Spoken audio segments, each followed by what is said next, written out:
The mass object. The mass object. What about the mass object?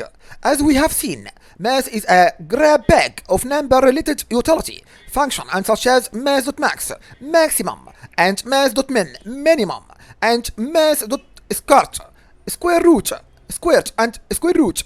And the mass object is used as a container to group a bunch of related functionality, and there is only one mass object, and it's almost never useful as a value.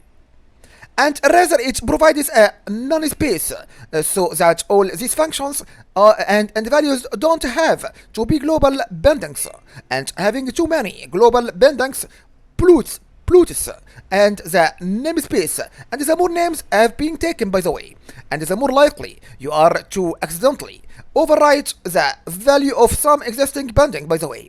For example, it's not unlikely to want to name something max in one of your programs, and since JavaScript built-in max function is tucked softly inside in the mass object, by the way, and we don't have to worry about overwriting it, and many language, by the way, will stop you and or at least warn you and when you are defining a building with a name that is already taken.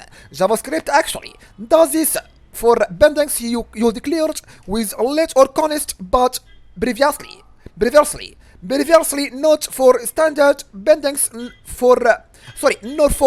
not for buildings declared with variable or function.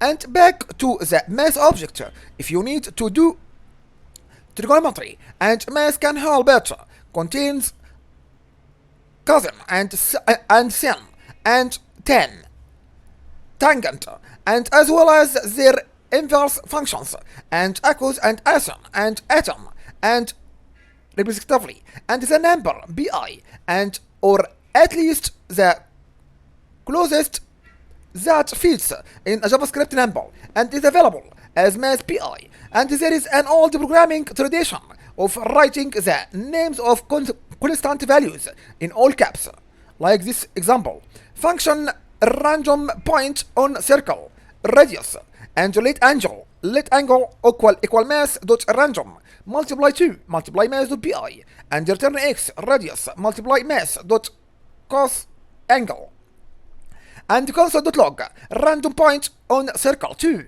and the result will be x and 0 and 0.3667 and y 1.966. Okay, so if sons and cousins are not something you are familiar with, don't worry.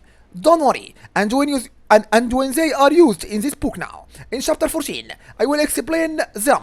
And the previous example used mass.random, and this is a function that returns a new number between 0 inclusive and one exclusive every time you call it, like this example now. Console.log mass.random semicolon will be this result, and console.log mass.random will be this result now. Okay, so computers are deterministic machines, and they always react the same way if given the same input, and it's possible to have them produce numbers that appears random. To do that, the machine keeps some hidden value, by the way, and whenever you ask for a new random number, and it performs complicated computations on this hidden value to create a new value, and it stores a new value and returns some number derived from it, and that way it can produce ever new hard to predict numbers in a way that seems random. And if you want a whole random number instead of a functional one, and we can use mass.floor, and which rounds down to the nearest whole number on the result of mass.random, like this example. Console.log mass.floor mass.random multiply 10, result will be 2.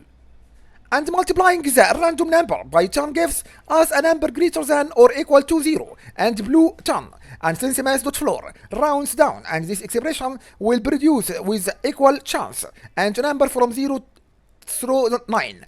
And there are also the functions mass.ceil and for ceiling, and which rounds up to a whole number, and mass.round to the nearest whole number, and mass.abs abs, which takes the absolute value of numbers, and meaning it